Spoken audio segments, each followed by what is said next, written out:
When you're building critical applications that are really important to your business and that are going to be used by many users, you need to make sure you think about fault tolerance and high availability. So let's have a look at what these two things mean.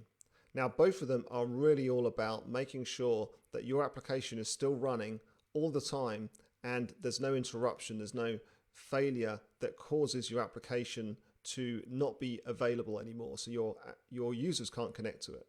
So let's look at how we do that. So firstly, with fault tolerance, if you have individual components in your system which, if they fail, will cause an outage of the server, then you've got an issue. You're not fault tolerant.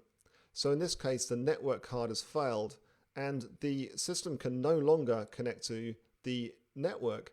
And if the hard drive fails, well, maybe the whole system's gone down, the operating system's failed, or the data that the application is using is no longer available.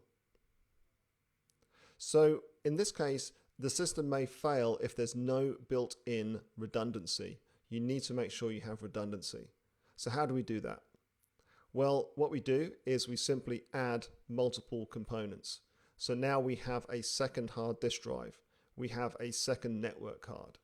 With server-grade systems, you can have redundancy in the processing and the memory as well. So now, if an individual component fails, it's not a problem. And your system will basically continue to function. It's going to operate. Of course, your power supply as well is another good example. Most server-grade systems will have redundant power supplies in them. Now, in the cloud, some of this is taken care of for you, and other bits are within your control. So now let's have a look at high availability and fault tolerance together. So really, fault tolerance is protecting you from individual component failure. High availability is trying to make sure that your application is available as much of the time as possible. So again, we have a load balancer and we have users who are connected to it. And in this example, we can see something called an availability zone.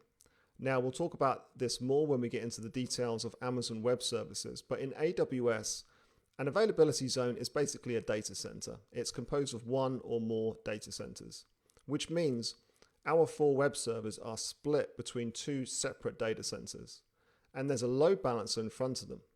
So the users are getting directed to different data centers.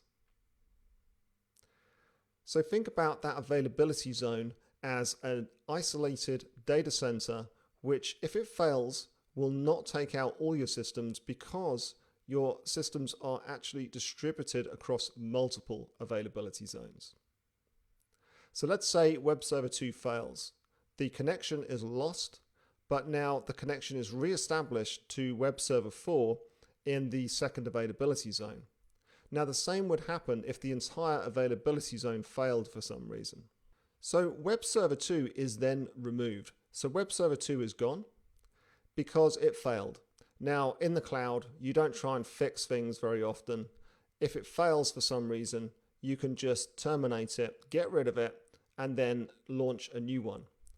But one of the questions is, how can we do that automatically? We don't want to have to keep watching for instances to fail, and when the load balancer stops sending connections to them, we've got to then go and launch a new instance.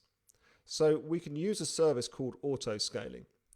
And auto-scaling will launch a new web server. So it knows that a web server has failed, and it launches a new one. Now it's now called web server 5 because it's not the one that failed, that was terminated. It's now a completely new instance, so it's a new server. But it's going to run your application. It's going to be configured the same way. So auto-scaling can help you to launch replacement instances. It's also the service that's used to scale automatically. So it can actually find out when your applications are under pressure and you need more resources, and it can automatically launch additional instances. It registers them with the load balancer.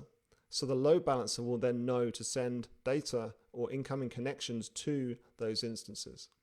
So here we have high availability and fault tolerance, but not just for that web server failing. Also, if an entire availability zone fails, we can have our connections re-established into the other availability zone.